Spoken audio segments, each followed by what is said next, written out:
Chapter 36. Emmeline and Cassie. Cassie entered the room and found Emmeline sitting, pale with fear, in the furthest corner of it.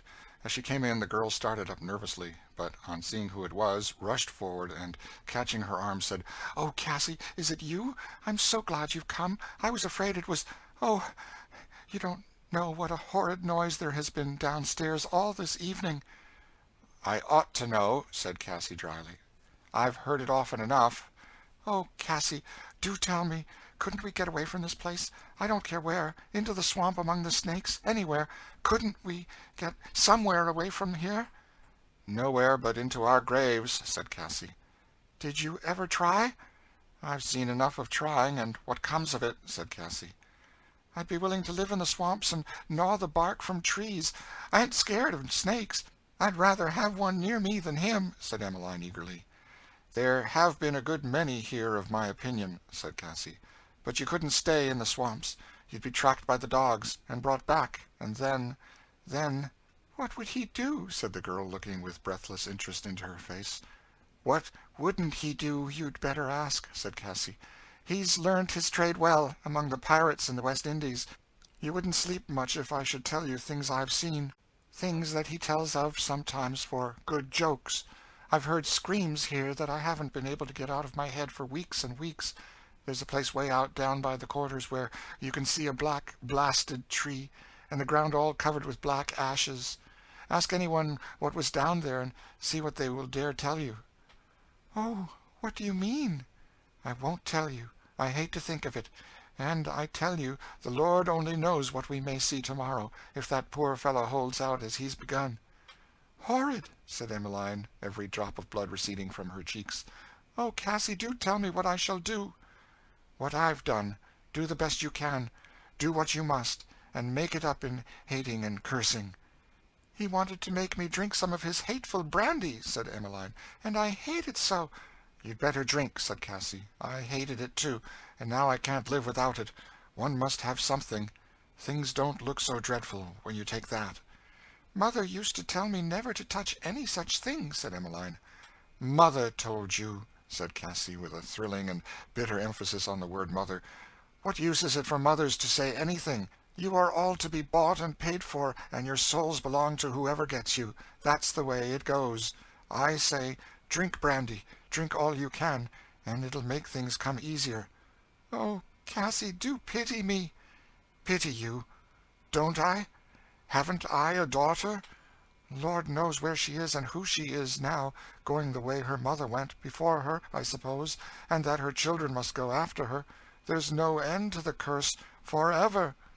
"I wish I'd never been born," said Emmeline, wringing her hands. "That's an old wish with me," said Cassie. "I've got used to wishing that. I'd die if I dared to," she said, looking out into the darkness with that still, fixed despair which was the habitual expression of her face when at rest. "It would be wicked to kill oneself," said Emmeline. "I don't know why. No wickeder than things we live and do day after day. But the sisters told me things, when I was in the convent, that make me afraid to die. If it would only be the end of us, why, then—" Emmeline turned away and hid her face in her hands. While this conversation was passing in the chamber, Legree, overcome with his carouse, had sunk to sleep in the room below.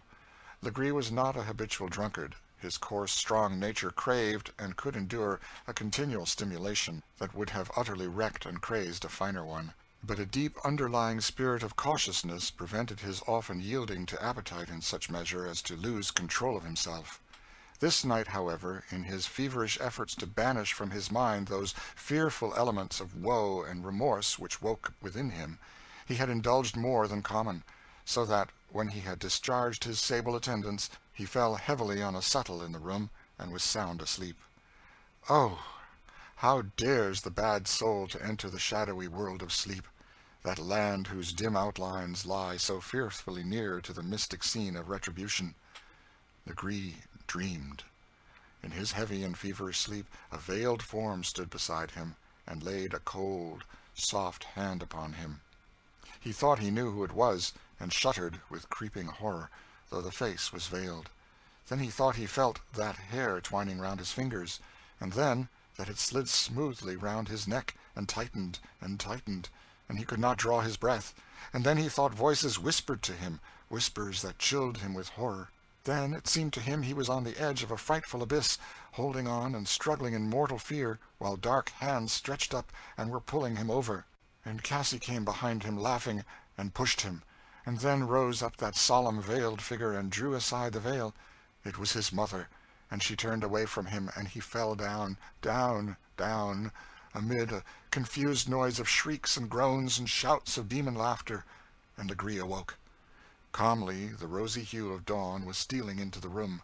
The morning star stood, with its solemn holy eye of light, looking down on the man of sin from out of the brightening sky. Oh, with what freshness, what solemnity and beauty is each new day born, as if to say to insensate man, Behold, thou hast one more chance, strive for immortal glory. There is no speech nor language where this voice is not heard, but the bold, bad man heard it not. He woke with an oath and a curse.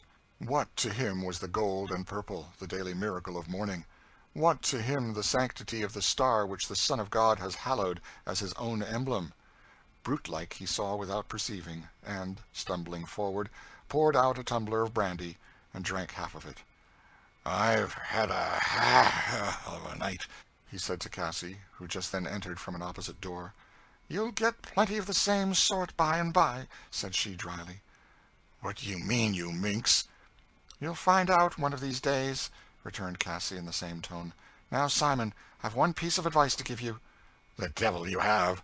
"My advice is," said Cassie steadily, as she began adjusting some things about the room, "that you let Tom alone." "What business is it of yours?" "What? To be sure I don't know what it should be. If you want to pay $1,200 for a fellow and use him right up in the press of the season, just to serve your own spite, it's no business of mine. I've done what I could for him." "You have? What business have you meddling in my matters?" "None, to be sure. I've saved you some thousands of dollars at different times by taking care of your hands. That's all the thanks I get. If your crop comes shorter into market than any of theirs, you won't lose your bet, I suppose. Tompkins won't lord it over you, I suppose, and you'll pay down your money like a lady, won't you? I think I see you doing it." Legree, like many other planters, had but one form of ambition, to have in the heaviest crop of the season, and he had several bets on this very present season pending in the next town. Cassie, therefore, with woman's tact, touched the only string that could be made to vibrate. "Well, I'll let him off at what he's got," said Legree, "but he shall beg my pardon and promise better fashions." "That he won't do," said Cassie. "Won't, eh?" "No, he won't," said Cassie. "I'd like to know why, mistress," said Legree in the extreme of scorn. "Because he's done right, and he knows it, and won't say he's done wrong." "Who a cuss cares what he knows? The nigger shall say what I please, or you'll lose your bet on the cotton crop by keeping him out of the field, just at this very press." "But he will give up. Of course he will.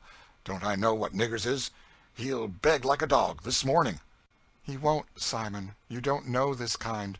You may kill him by inches. You won't get the first word of confession out of him." "We'll see. Where is he?" said Legree, going out. "In the waste room of the gin house," said Cassie. Legree, though he talked so stoutly to Cassie, still sallied forth from the house with a degree of misgiving which was not common with him. His dreams of the past night, mingled with Cassie's prudential suggestions, considerably affected his mind.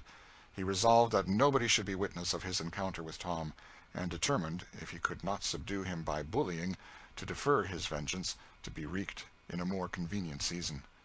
The solemn light of dawn, the angelic glory of the morning star, had looked in through the rude window of the shed where Tom was lying, and, as if descending on that starbeam, came the solemn words, "I am the root and offspring of David, and the bright and morning star." The mysterious warnings and intimations of Cassie, so far from discouraging his soul, in the end had roused it, as with a heavenly call. He did not know but that the day of his death was dawning in the sky, and his heart throbbed with solemn throes of joy and desire as he thought that the wondrous all of which he had often pondered, the great white throne with its ever-radiant rainbow, the white-robed multitude with voices as many waters, the crowns, the palms, the harps, might all break upon his vision before that sun should set again. and therefore without shuddering or trembling he heard the voice of his persecutor as he drew near.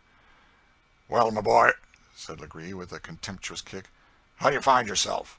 Didn't I tell yer I could larn you a thing or two? How do you like it, eh? How did your wildin' agree with yer, Tom? Ain't quite so crank as you was last night. You couldn't treat a poor sinner now to a bit of sermon, could you, eh?" Tom answered nothing. "Get up, you beast," said Legree, kicking him again. This was a difficult matter for one so bruised and faint, and, as Tom made efforts to do so, Legree laughed brutally. "What makes you so spry this morning, Tom? Cotched cold, maybe, last night?" Tom by this time had gained his feet, and was confronting his master with a steady, unmoved front. "The devil you can," said Legree, looking him over. "I believe you haven't got enough yet. Now, Tom, get right down on your knees and beg my pardon for your shines last night." Tom did not move. "Down, you dog," said Legree, striking him with his riding whip. "Massa Legree," said Tom, "I can't do it. I did only what I thought was right. I shall do just so again, if ever the time comes. I never will do a cruel thing, come what may." "Yes, but you don't know what may come, Master Tom. You think what you've got is something. I tell you 'tain't anything, nothing 'tall. How would you like to be tied to a tree and have a slow fire lit up around you? Wouldn't that be pleasant, eh, Tom?" "Massa," said Tom, "I know ye can do dreadful things, but—" He stretched himself upward and clasped his hands. "But after you've killed the body, there ain't no more you can do. And, oh, there's all eternity to come after that." Eternity. The word thrilled through the black man's soul with light and power as he spoke. It thrilled through the sinner's soul, too, like the bite of a scorpion. Legree gnashed on him with his teeth, but rage kept him silent. And Tom, like a man disenthralled, spoke in a clear and cheerful voice. "Massa Legree, as ye bought me, I'll be a true and faithful servant to ye. I'll give ye all the work of my hands, all my time, all my strength. But my soul I won't give up to mortal man. I will hold on to the Lord, and put his commands before all, die or live. You may be sure on it. Master Legree, I ain't a grain afeard to die. I'd as soon die as not. You may whip me, starve me, burn me. It'll only send me sooner where I want to go." "I'll make you give out, though, 'fore I've done," said Legree in a rage. "I shall have help," said Tom. "You'll never do it." "Who the devil's going to help you?" said Legree scornfully. "The Lord Almighty," said Tom. "Dang you!" said Legree, as with one blow of his fist he felled Tom to the earth. A cold, soft hand fell on Legree's at this moment. He turned. It was Cassie's. But the cold, soft touch recalled his dream of the night before, and flashing through the chambers of his brain came all the fearful images of the night watches, with a portion of the horror that accompanied them. "Will you be a fool?" said Cassie in French. "Let him go. Let me alone to get him fit to be in the field again. Isn't it just as I told you?" They say the alligator, the rhinoceros, though enclosed in bullet-proof mail, have each a spot where they are vulnerable, and fierce, reckless, unbelieving reprobates have commonly this point in superstitious dread. Legree turned away, determined to let the point go for the time. "Well, have it your own way," he said doggedly to Cassie. "Harkee," he said to Tom, "I won't deal with you now, because the business is pressing, and I want all my hands, but I never forget. I'll score it against you, and sometime I'll have my pay out of your old black hide, mind you." Legree turned and went out. "There you go," said Cassie, looking darkly after him. "Your reckoning's to come yet. My poor fellow, how are you?" "The Lord God hath sent his angel and shut the lion's mouth for this time," said Tom. "For this time, to be sure," said Cassie. "But now you've got his ill will upon you, to follow you day in, day out, hanging like a dog on your throat, sucking your blood, bleeding away your life, drop by drop.